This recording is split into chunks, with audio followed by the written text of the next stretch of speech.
Ahora sí, vamos a leer desde el versículo 25 hasta el versículo 36. Leo para ustedes.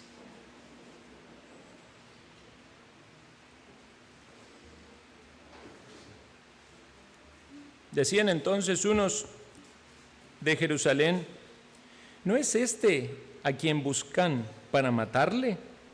Pues mirad, habla públicamente y no le dicen nada. ¿Habrán reconocido en verdad los gobernantes que este es el Cristo? Pero sabemos de dónde es, mas cuando venga el Cristo nadie sabrá de dónde sea. Jesús entonces, enseñando en el templo, alzó la voz y dijo: a mí me conocéis y sabéis de dónde soy, y no he venido de mí mismo, pero el que me envió es verdadero, a quien vosotros no conocéis, pero yo le conozco, porque de él procedo y él me envió. Entonces procuraban prenderle, pero ninguno le echó mano, porque aún no había llegado su hora. Y muchos de la multitud creyeron en él y decían: el Cristo, cuando venga, ¿hará más señales que las que éste hace? Los fariseos oyeron a la gente que murmuraba de él estas cosas, y los principales sacerdotes y los fariseos enviaron alguaciles para que le prendiesen. Entonces Jesús dijo: todavía un poco de tiempo estaré con vosotros, e iré al que me envió. Me buscaréis y no me hallaréis. A donde yo estaré, vosotros no podréis venir. Entonces los judíos dijeron entre sí: ¿a dónde se irá este? Que no le hallaremos. ¿Se irá a los dispersos entre los griegos y enseñará a los griegos? ¿Qué significa esto que dijo: me buscaréis y no me hallaréis, y a donde yo estaré, vosotros no podéis venir? Hasta aquí nomás, hermanos, en la lectura de la palabra. Como dijimos en los sermones anteriores, estamos tomando un pasaje donde el Señor Jesús se halla en una festividad judía llamada la fiesta de los tabernáculos, una de las grandes festividades que tenían en Israel. En esta oportunidad las personas venían de todo Israel a Jerusalén, y lo que hacían era habitar en tiendas o en tabernáculos, utilizaban enramadas, ramas verdes, y era una manera de conmemorar así el paso o la peregrinación cuando ellos fueron nómadas. De este modo, participaban de esta fiesta, vivían afuera de sus casas, en esos tabernáculos, en esas enramadas, y se dedicaban especialmente a la práctica de la religión. Ustedes saben que el Señor Jesucristo había estado en Jerusalén antes y había realizado una sanación, la cual había despertado un rechazo muy grande de parte de los religiosos judíos, porque esa sanación fue en día de reposo, en día sábado.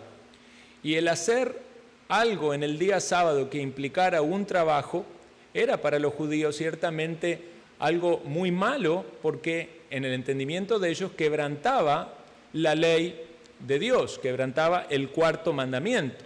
Obviamente debemos entender de que Jesús de ningún modo quebrantó el mandamiento, sino las tradiciones o malas aplicaciones que ellos hacían de ese mandamiento al poner un montón de regulaciones que no eran bíblicas. Era correcto hacer el bien en el día de reposo. Por eso nosotros, cuando estudiamos nuestra confesión, decimos que el día de reposo es el día de adoración, pero también es el día para las obras de necesidad y de misericordia. El Señor muchas veces usó esa ilustración: si se cae una oveja en un hueco en el día de reposo, no la van a rescatar. Si hay alguien que estaba en una necesidad, no iba a ser socorrido. Bueno, el Señor sanó a esa persona. Y tristemente, manifestando el rechazo que había en el corazón de estos religiosos, no solamente a la verdad, sino también al verdadero, al Mesías, al Salvador, empezaron a buscar una y otra vez oportunidades para prenderle. Lo que querían en el fondo del corazón era matarle, porque el odio que se había levantado en contra de esta persona, que habla palabras con autoridad, no como los escribas, que hace señales abundantes, demostraciones del poder de Dios, y que la gente abre sus ojos y presta atención a esas palabras, y algunos de ellos se hacen sus discípulos. Este odio, esta envidia que creció en estos religiosos no podía desembocar en otra cosa que en querer la muerte del Señor Jesucristo. Obviamente esto no iba a pasar hasta que sea el momento determinado por Dios.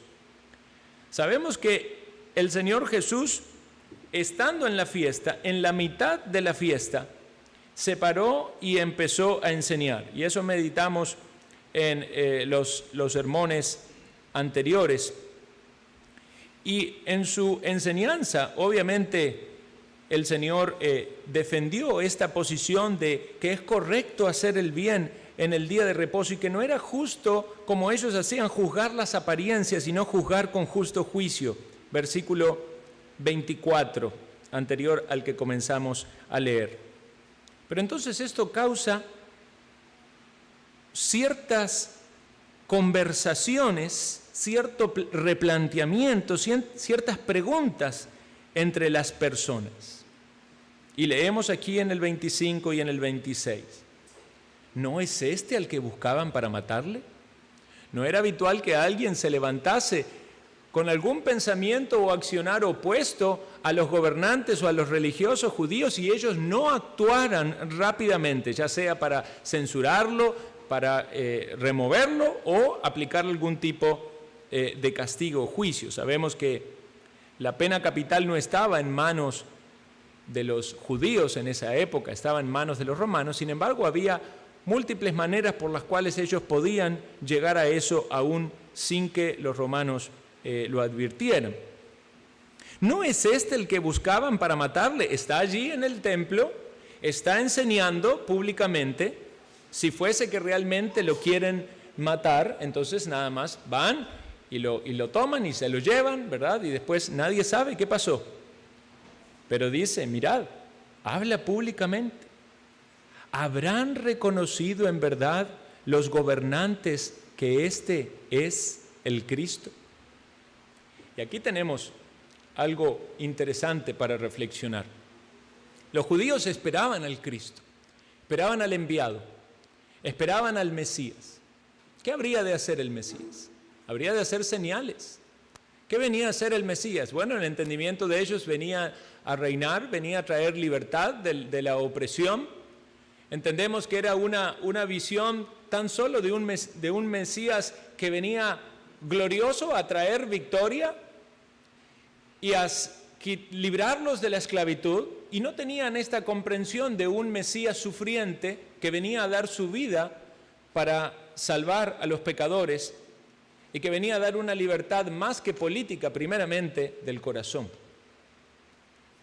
Entonces, ellos están aquí diciendo, ¿será que los gobernantes, esos gobernantes son los religiosos, obviamente no eran los romanos, aunque tenían el gobierno y la autoridad, no tenían nada que ver con la expectativa del Mesías. La expectativa del Mesías era de la religión judía. Entonces se refiere a los religiosos judíos que tenían cierto margen de gobierno en la esfera religiosa y en lo permitido por los romanos. ¿Será que ellos entonces han reconocido que Él es el Mesías y es por eso que está enseñando y no hay nadie que ya lo busque para atraparlo, para castigarlo? Vean entonces, queridos hermanos y amigos, para estas personas, cuán importante era lo que los gobernantes opinaban. Estos gobernantes tenían mucho peso en esta nación,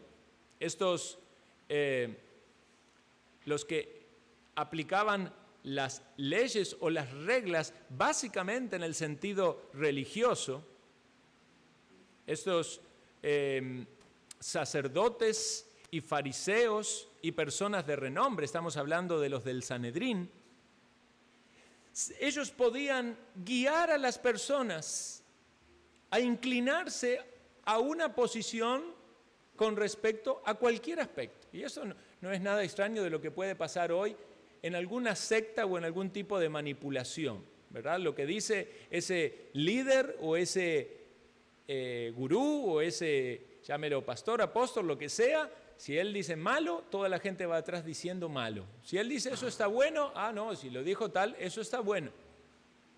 Quiere decir que estas personas tenían sus convicciones y sus creencias sobre la base de la aprobación que otros daban sobre algo. Y este puede ser un gran tropiezo para que las personas no lleguen a la salvación que es en Cristo Jesús. Usted va a pensar en Cristo Jesús y usted va a basar su entendimiento o su creencia en Cristo Jesús en base a lo que otro piensa, en base a lo que dicen los religiosos, en base a lo que digan los gobernantes, en base a lo que diga la familia. Por eso ya hablábamos en la mañana, ¿verdad?, de la importancia de la influencia que tienen algunas personas en autoridad. ¿Cuál es la base para que usted evalúe al Señor Jesucristo y decir, ¿es Él el Mesías? ¿O acaso estamos hablando de un engaño? No, Jesús no es el Mesías, es un engañador. Usted tiene que hacer esa evaluación, porque estamos hablando de aquel que puede salvarle. ¿Es Él efectivamente aquel que Dios había anunciado y había profetizado que vendría a este mundo para dar libertad, para dar salvación, para dar paz? Bueno, aquellos que están basando su creencia en la aprobación de otro van a estar poniendo sus oídos en lo que piensa tal o en lo que opina tal sobre algo en particular. Tristemente, muchas personas van a limitar su entendimiento y su fe del Evangelio en base a lo que otro piensa sobre el Evangelio. Por lo tanto, están en iglesias donde lo que le dicen que el Evangelio es prosperidad y que si usted da mucho dinero va a tener mucho dinero, y entonces ellos están afirmándose en ese entendimiento, ¿verdad? Y si alguien habla de que no, el Evangelio implica el seguir a Cristo y renunciar a los pecados y arrepentirse, y Jesús dijo que vamos a sufrir. No, eso no, si usted está bendecido, prosperado y en victoria, entonces usted sí verdaderamente está en el Evangelio, si no, no. Ese es el verdadero Evangelio. Usted está basando su convicción en lo que otro dice acerca del Evangelio. Le están predicando a un Cristo distorsionado, a alguien que no es realmente el Cristo de la palabra. Y usted descansando en aquello que supuestamente saben más o están en autoridad, entonces está dependiendo de lo que ellos digan para aceptar o rechazar al Salvador. Estos hombres tenían tanta autoridad, los religiosos, que podían expulsar a alguien de la sinagoga, los disidentes. Y esto era un castigo sumamente terrible para un pueblo que tomaba la ley de Dios y quería vivir conforme a la ley de Dios, y el ser expulsado de la vida religiosa significaba prácticamente salir del pueblo. Era casi que pensarlo como la muerte. Algunos de ustedes saben lo que pasa, por ejemplo, cuando algún musulmán renuncia a su fe. ¿Qué pasa cuando un musulmán renuncia a la fe o dice que es creyente? Hasta el propio padre o la madre rechazan ese lazo familiar, lo expulsan del hogar, ¿verdad? En muchos casos, sobre todo en esos países, esa persona corre riesgo de muerte, queda totalmente marginado, aislado, y no es que este liderazgo habla con ternura, explicándole y ayudándole a razonar en los valores de la fe. No, es una manipulación firme. O es de esta fe o no tiene lugar entre ellos. Es un castigo terrible. Vean cómo esta gente manipulaba. Ya leímos un versículo antes, en el mismo capítulo 7, versículo 13. Dice, pero ninguno hablaba abiertamente de él por miedo a los judíos. No podían hablar de Jesús, porque esos judíos, esos religiosos, Si escuchaban que estaban hablando de Jesús, ¿viste el milagro que hizo? ¿Viste? ¿No será el Mesías, el Salvador? Fuera de la sinagoga. Capítulo 9, lo vamos a ver más adelante. El Señor Jesús sana a un ciego y los padres de este ciego son llamados a compadecer. Y vean lo que dice el capítulo 9, versículo 22, el mismo evangelio. Esto dijeron sus padres porque tenían miedo de los judíos, por cuanto los judíos ya habían acordado que si alguno confesase que Jesús era el Mesías, fuera expulsado de la sinagoga. Más adelante, el mismo ciego, versículo 34, capítulo 9, respondieron y le dijeron: tú naciste del todo en pecado y nos enseñas a nosotros. Y lo expulsaron. ¿Qué había pasado? El ciego había dicho que alguien le había dado la vista y que ese que le había dado la vista era el Mesías, era el Cristo. Y ellos, que eran los religiosos, no lo reconocían. Entonces, ¿qué hicieron? Lo expulsaron. Más adelante, capítulo 12, versículo 42. Vean lo que pasa. El testimonio del Evangelio de Cristo, de su obra, las evidencias de que Él es el que Dios había enviado para la salvación eran cada vez más abundantes. Y dice, capítulo 12, 42, con todo eso, aún de los gobernantes, muchos creyeron en Él. ¿Quiénes son estos gobernantes? Son algunos de esos religiosos de autoridad del Sanedrín que habían creído en el Señor Jesús, convenciéndose de que efectivamente era el Mesías. Pero vea cómo continúa el versículo. Pero a causa de los fariseos no lo confesaban para no ser expulsados de la sinagoga. Es que no había alternativa. O usted estaba ahí y hacía lo que ahí le decían y creía en lo que ahí le decían, o si usted se ponía del lado de Cristo implicaba separación, castigo, rechazo, toda la afrenta posible. Por eso algunos creían en el corazón, pero se quedaban calladitos así, ¿verdad? Eran discípulos secretos, como lo vemos más adelante, ¿verdad? Cuando el Señor fue muerto, que alguien fue, ¿verdad? José de Arimatea pidió a Pilato que le diese el cuerpo, ¿verdad? Y también Nicodemo. No lo decían abiertamente. ¿Por qué? Porque eso implicaba cargar toda la afrenta del rechazo de lo que significaba seguir a Jesús. Entonces, el primer punto que yo quiero que ustedes puedan tener en claro, hermanos, principalmente aquellos que todavía no tienen esa seguridad en cuanto a su relación con Dios, en cuanto a tener paz con Dios y perdón de pecados. Cuando usted piensa en el Señor Jesucristo, ¿es usted consciente de la necesidad de una fe personal y una relación personal con el Señor Jesucristo? ¿En qué basa usted su fe? ¿O está basado en la aprobación de otro, en lo que otro piensa de Jesucristo? ¿A qué pone el cuidado? ¿En lo que dice una religión? ¿En lo que opina su mamá, su papá, su hermano? ¿En lo que va a pasar si usted cree en el Señor Jesucristo tal como es predicado y expresado en su palabra? ¿Tiene acaso usted temor de los hombres? Algunas personas no quieren venir a Cristo porque les aterroriza pensar que van a ser discriminados o rechazados por creer en Cristo. Es decir, no, después me van a decir que ya me hice cristiano o evangélico o pandereta, no, entonces no, eso es algo que no puede. ¿Se da cuenta de lo que usted está haciendo? Se está poniendo el valor de los hombres o de su familia o su estima delante de sus amigos por encima de reconocer quién es el enviado de Dios para salvarle. Esta era la triste situación de estas personas y puede ser también la triste situación de alguien aquí que aún viendo a Cristo cuando es presentado en su palabra, cuando es explicado su mensaje, cuando son descritos sus obras, aún así se frena a creer en Él. Veamos qué más decía a estas personas. Versículo 27. Pero sabemos de dónde es, Mas cuando venga el Cristo, nadie sabrá de dónde sea.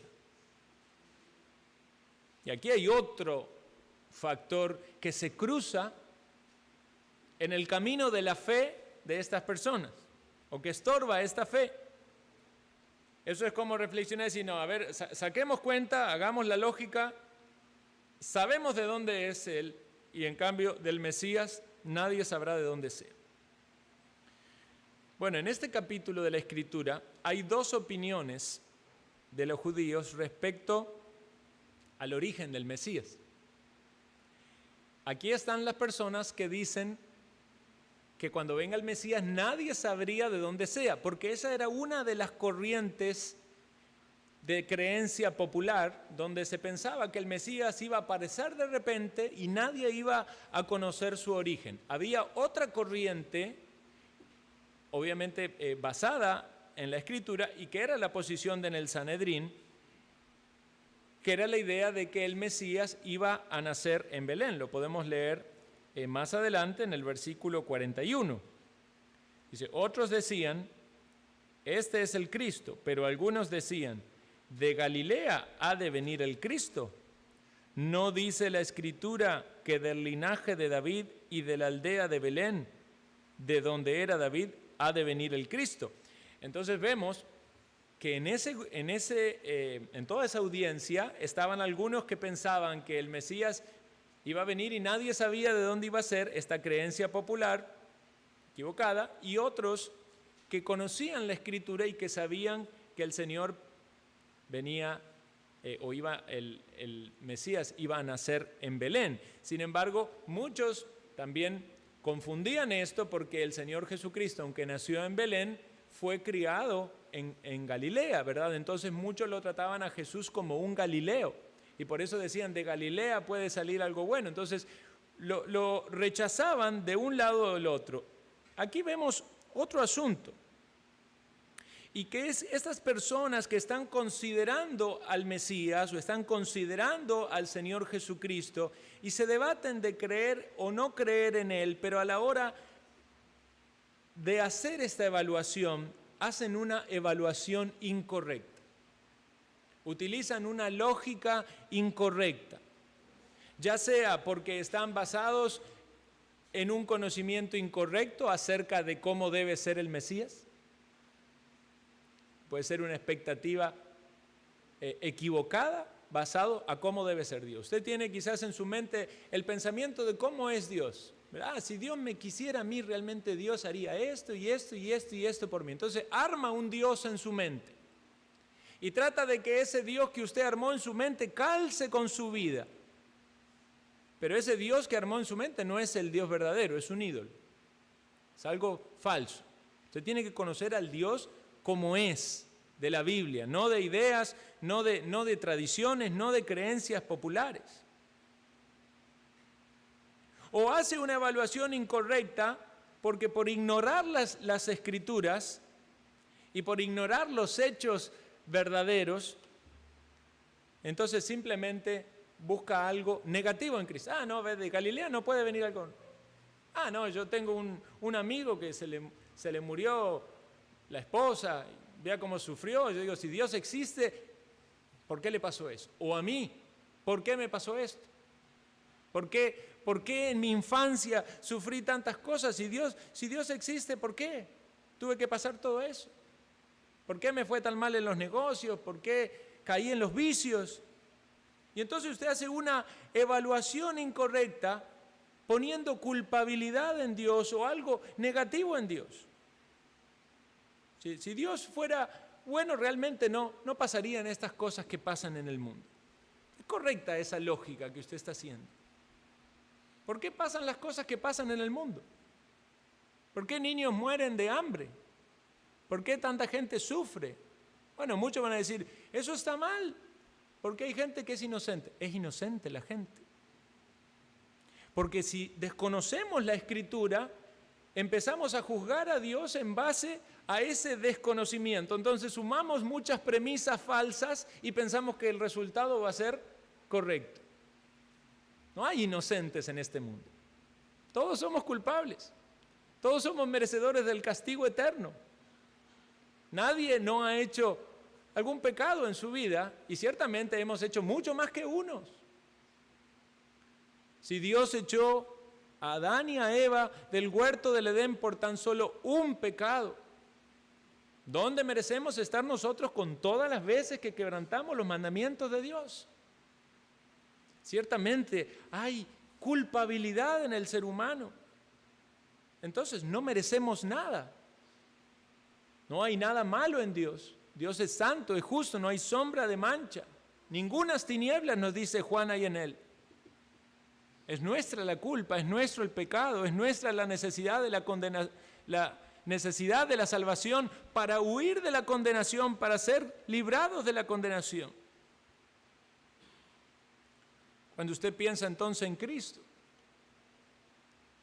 ¿cómo lo evalúa?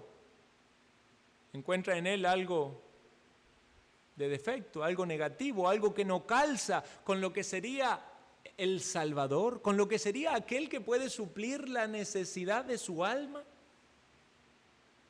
Algunos van a ver a Cristo bien, digamos, humanamente bien, sí, un buen ejemplo. Sí, Jesús es un buen ejemplo y hizo muchas obras, pero eso nada tiene que ver con mi necesidad. Entonces usted está haciendo una lógica incorrecta, porque Jesús vino a salvar y a buscar lo que se había perdido. ¿Y sabe lo que significa que usted está perdido? Que usted se va a la condenación eterna. Y esa es su necesidad, huir del juicio venidero. Usted necesita al Salvador. Cuando Jesús fue a Samaria y se detuvo en el pozo y le dijo a la mujer, dame de beber. La mujer entró en todo el debate, quién le daría de beber y si era judío. Ella necesitaba el agua viva. Ella necesitaba aquel que solamente podía saciar lo que nada en este mundo podía saciar. Podía haber tenido 5 maridos, quizás podría haber tenido 10, pero nadie iba a saciar la necesidad de su alma como el Salvador. ¿En qué busca usted saciar su alma? ¿En las cosas de este mundo? ¿En los placeres terrenales? ¿En la abundancia material? ¿En las, podemos decir, cosas buenas que Dios nos ha dado? En la familia, en los afectos. Pero nada de eso va a saciar su alma, limpiar sus pecados, darle paz con Dios. Cuidado de no tener convicciones o creencias acerca de Dios con una evaluación incorrecta, porque no va a llevar a un buen puerto. Y Jesús ni siquiera se pone a discutir, yo nací en Belén y ustedes entienden mal que soy de Galilea, yo cumplo la profecía. Vean lo que Jesús le dice, versículo 28. Entonces Jesús, enseñando en el templo, alzó la voz y dijo, a mí me conocéis y sabéis de dónde soy. Vea, fue muy buena esta respuesta, porque los que pensaban que Jesús era de Galilea, es verdad, venía de Galilea. Los que sabían que nació en Belén, también es verdad, nació de Belén. Pero vean lo que dice. Y yo no he venido de mí mismo. El énfasis aquí no está en dónde nací, es que la vida del Señor Jesucristo, o la existencia de Jesucristo, no estaba limitada a la vida humana, a su encarnación. El Señor viene del verdadero, viene de Dios. El que me envió es verdadero. Escuchen, en quien vosotros no creéis. Y esta es otra de las cosas que tristemente la gente no entiende y el pecador necesita saber. Usted puede hablar muy bonito de Cristo, reconocer sus milagros, decir que hasta quizás hace cosas por Él. Pero si usted no tiene una relación con el Padre, por medio de Jesucristo, basada en la obra que Él hace de redención, aún usted está en sus delitos y pecados, por lo tanto no cree. Si tenemos que dividir a la humanidad entera en dos, si tenemos que dividir aún este auditorio en dos, no es esta fila lo que separa uno de otro, es quienes creen en el Señor Jesucristo, tienen el perdón de pecados y tienen paz con Dios, y quienes aún no lo tienen y van a la condenación. Ustedes no creen, dice. Ustedes no creen que Dios me envió. Ustedes están debatiendo ahí si será que es el Cristo o no, pero es que no, porque ¿qué va a decir la gente? Y los religiosos no lo aceptaron, y no me calza que esto y que lo otro, donde nació. No creen. Cuando usted está lleno de dudas acerca de la salvación, lo que usted tiene que ver en su propio corazón es que está lleno de incredulidad. Porque creer es fe, es convicción, es certeza. Si usted piensa en Cristo y no dice con convicción, Él es mi Salvador, Él murió por mis pecados, Él me limpió, yo tengo paz con Dios, aún usted está en incredulidad. Aún usted no está viendo la luz de Cristo, aún está esclavo de sus pecados, aún no le ha amanecido. No importa que diga que Jesús es bueno y que es un buen ejemplo y que... No, es ¿qué pasó en su corazón? Jesús dice, yo le conozco, de Él procedo, Él me envió. No puede haber duda de esto en alguien que comprende el Evangelio. Usted sabe que Jesús vino de Dios, que procede de Dios, que es Dios, que el Padre le envió y que venía a salvarle. Entonces el entendimiento de ello era de un Jesús terrenal, como muchas personas hoy lo entienden, así nació, murió, no están pensando es Dios que vino a hacer una obra de salvación única, exclusiva, que no tengo otra alternativa. Ellos no conocían al Padre, no conocían tampoco al Hijo.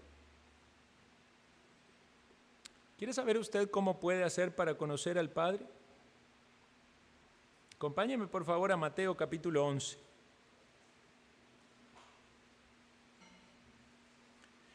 Mateo capítulo 11, versículo 27.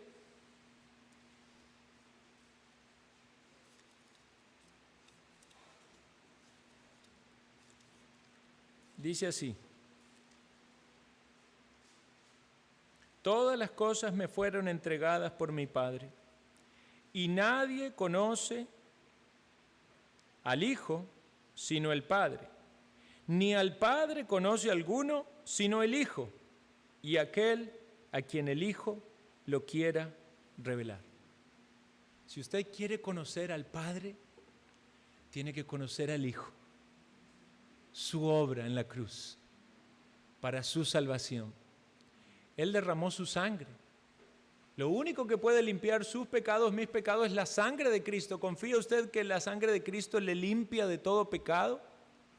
El único que lo puede reconciliar con Dios es Jesucristo el Hijo, porque usted y yo somos enemigos de Dios y hijos de ira, a menos que creamos en el Señor Jesucristo y estemos reconciliados con Dios.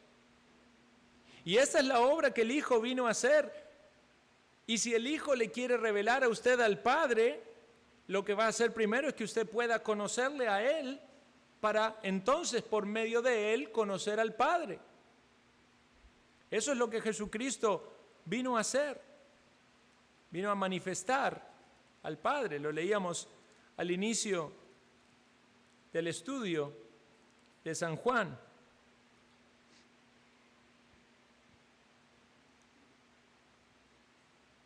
A Dios nadie le vio jamás. El Hijo unigénito que está en el seno del Padre, Él le ha dado a conocer. ¿Y cómo dio a conocer al Padre? Con el mensaje de la verdad, con su palabra, con su doctrina, con sus obras. Todas estas cosas que despertaban rechazo e indignación en los religiosos, pero Jesús le dice, creed al testimonio de Juan el Bautista, este es el Cordero de Dios que quita el pecado del mundo. Creed al testimonio del Padre, lo que dicen las Escrituras. Creed a las Escrituras, creed a las obras. Continúa diciendo Mateo 27, 11, 28. Venid a mí todos los que estáis trabajados y cargados, y yo os haré descansar. Jesús te llama a venir a Él y eso implica fe. Fe, no como una obra, como algo meritorio. Fe es llegar con esa confianza en la obra de Cristo. Él dice, pero yo estoy muy sucio de mis pecados, sucio de mi vida pasada, todo es un desastre. Ven a Cristo porque es Cristo el que te va a limpiar. La gracia de Dios para la salvación, cuando la luz de Cristo alumbra, nadie queda en oscuridad. Cuando el apóstol Pablo estaba enceguecido, dice que luego se le cayeron de los ojos como escamas y ahí recobró la vista. Y es un cuadro de cómo está el pecador en este mundo. Está enceguecido, tiene como escamas en los ojos. Lo ve a Cristo distorsionado. ¿Por qué? Y por lo que dicen aquellos de Cristo, por los que distorsionan a Cristo, por las malas lógicas en su mente acerca de la religión, de Dios, de quién es lo que Cristo hizo, porque no consideran el Evangelio, porque no entiende el Evangelio, porque no se arrepiente de sus pecados. Pero de repente Dios prepara su corazón, como preparó el corazón de Lidia, y usted abre los ojos y abre los oídos y escucha el Evangelio, que Dios envió al mundo un Salvador y que ese Salvador es para usted. Y usted dice, es para mí. ¿Me puede salvar? Yo quiero que me salve, yo quiero que me limpie. Y la espada de la palabra de Dios, que dice que es como espada de dos filos que penetra hasta partir el alma, coyuntura, los tuétanos que disciernen los pensamientos, las intenciones del corazón, toca el corazón. El que está muerto en sus delitos y pecados y sabe que aunque sus pecados fueron terribles, y ese debería ser el entendimiento de alguien que está arrepentido, ¿verdad? Mis pecados fueron terribles, pero el poder de Dios es más grande y me puede perdonar.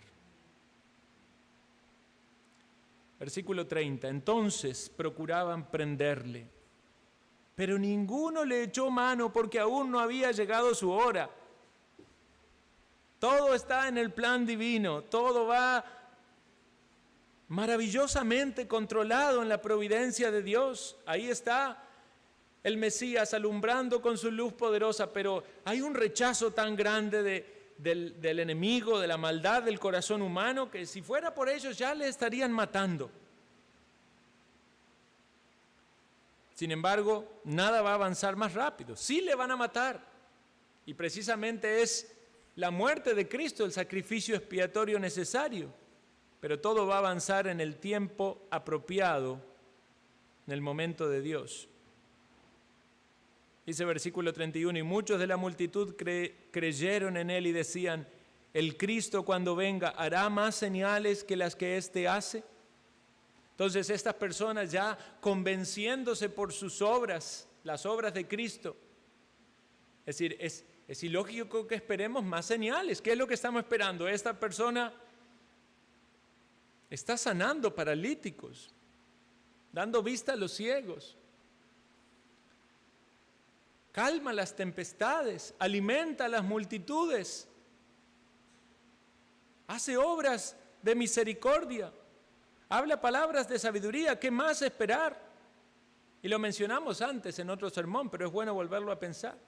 ¿Qué otra señal espera usted de Dios para creer en Él? ¿Qué más espera?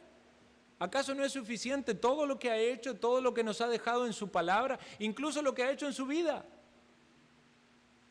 Algunas personas saben que hasta han estado al filo de la muerte en muchas oportunidades y no, Dios me dio una oportunidad más. Sí, te dio una oportunidad más, pero todavía no crees en el Evangelio, no te arrepientes de tus pecados y si te mueres te vas a la condenación. Aprovecha y oye con un oído atento al mensaje del Evangelio para ir a Cristo. No te quedes en el borde de la salvación. Tan cerquita estuve. Fui a la iglesia y estuve en la iglesia y me decían que me arrepiente y que crea. Me decían que era por fe, que no era por obras, pero de ahí siempre yo todavía estaba pensando así, si me convenzo, no me convenzo, si... ¿No ves a Cristo glorioso, maravilloso, poderoso, salvador?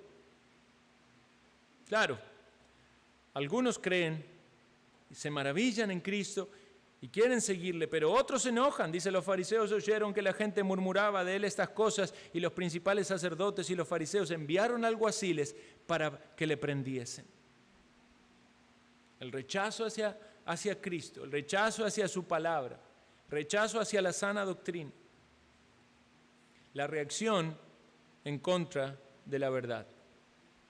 Y Jesús dice lo siguiente, versículo 33, todavía un poco de tiempo estaré con vosotros e iré al que me envió, me buscaréis y no me hallaréis, y a donde yo estaré vosotros no podéis venir. Nosotros que leemos la Biblia, ¿verdad? Ya desde este lado de la historia cumplida, sabemos que el Señor aquí estaba hablando de su muerte y de su ascensión. Él iba a estar un poco de tiempo allí, el tiempo señalado por el Padre para que cumpliese su obra, para que llamase a más pecadores al arrepentimiento, para que hiciese más buenas obras, para que fortaleciese la fe de los discípulos. Pero luego iba a ascender, ni aún los discípulos comprendieron eso. ¿A dónde va, Señor? Le preguntaba a Felipe, y dudaban. A la casa del Padre. Y los judíos se preguntaban, ¿a dónde irá este? Que no lo hallaremos. Se irá a los griegos. Y como acá los judíos los rechazan, seguro que se van a los griegos. Vean cómo la mentalidad humana, sin la sabiduría celestial, malentiende los planes de Dios. Y ciertamente nadie puede comprender los planes de Dios a menos que Dios le dé entendimiento especial. Dice, el hombre natural no comprende las cosas que son del Espíritu de Dios porque para él son locura. Entonces se interpreta todo de una manera muy, muy terrenal. No se puede ver más allá. ¿Cómo está interpretando usted el plan de Dios? El Señor vino, vivió una vida santa, sin pecado, murió en la cruz, cargó el pecado de su pueblo, pagó por ellos para darle salvación, ascendió a los cielos, pero le dijo, así como me veis ir, también veréis que vuelve, el Señor vuelve. Y aquellos que oyen a la voz del Evangelio, debemos estar esperando al Señor y debemos tener la mira puesta en las cosas de arriba donde está Cristo, no en las de la tierra. Y como el tiempo que resta es corto, dice la Escritura, y debemos estar alerta y velar, porque tenemos adversario y tenemos enemigos, pero nuestra visión debe estar en el plan de Dios, en el reino de Dios, en la extensión del Evangelio, en que un día todas las cosas aquí terrenales que vivimos, ya no estarán más. Pasaremos por el tribunal de Cristo. Nuestras obras serán pesadas, serán juzgadas, y si dedicamos este tiempo a la vanidad y no estamos entendiendo el plan de Dios y no estamos trabajando para la eternidad, todas esas obras van a ser quemadas. ¿De qué sirvió? A veces los cristianos podemos caer en el entendimiento errado del plan de Dios, casi que como los incrédulos. Pero si somos de Cristo y comprendemos su palabra y tenemos el entendimiento de su plan, guiados por el Espíritu de Dios, entonces sabemos, hermanos, que esta vida terrenal es temporal y viene una nueva vida eterna en Cristo, donde hay cielos nuevos y tierras nuevas en los cuales mora la justicia, y los creyentes estaremos allí para siempre con el Señor. Pero mientras estamos en esta vida terrenal, queremos glorificar y honrar a nuestro Dios. El apóstol Pablo decía que si moría, él quería partir y estar con Cristo, lo cual era muchísimo mejor. Pero si puedo estar aquí y es provechoso para vosotros estar en la carne, vean cuál es el sentido de vivir. Trabajar para el reino de Dios, servir a Cristo, anunciar el Evangelio. ¿A dónde iba el Señor? Iba a ser exaltado hasta lo sumo, a los cielos, hasta que todo enemigo sea puesto bajo el estrado de sus pies. Y luego de estas preguntas que estas personas se estaban haciendo, el Señor va una vez más a predicar el Evangelio con un emotiva analogía o reflexión, una vez más, sobre el agua viva. Pero eso quedará para nuestro próximo sermón. Quisiera cerrar reflexionando entonces en esto. Si hay entre nosotros personas que aún están con dudas, que no se convencen de Cristo, de su obra, del Evangelio, no ayuda esto que meditamos, ¿no? Obra Dios por su palabra para darte convicción, fe en el Salvador. La fe es la certeza de lo que se espera, la convicción de lo que no se ve. ¿No confías que Jesucristo es el que puede darte una nueva vida? Darte perdón y paz con Dios, darte salvación. Quiera que este sea tu día en el cual te arrepientes de tus pecados y crees en el Señor Jesucristo, porque Él es fiel. Y si lo haces, Él te dará paz y te dará perdón. Oremos.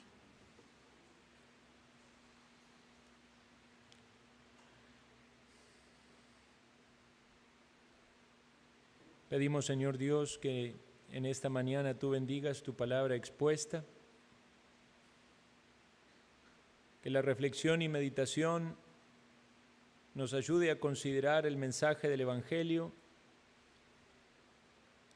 que aquellos que están aún luchando y batallando con sus dudas e incredulidades puedan venir a Cristo y por medio de Cristo a ti, oh Padre, y puedan recibir la salvación.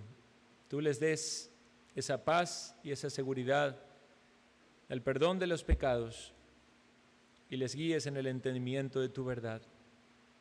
Como pueblo tuyo, los creyentes nos gozamos y nos alegramos en la obra que tú has hecho en nuestro favor. Y pedimos, Señor, que nos des un entendimiento apropiado de lo que debemos hacer en este mundo, hasta tanto tu Hijo amado venga por su iglesia. Que anunciemos las buenas nuevas y que demos testimonio a todos los que nos rodean de tu palabra, para que tú seas glorificado. En Cristo Jesús. Amén.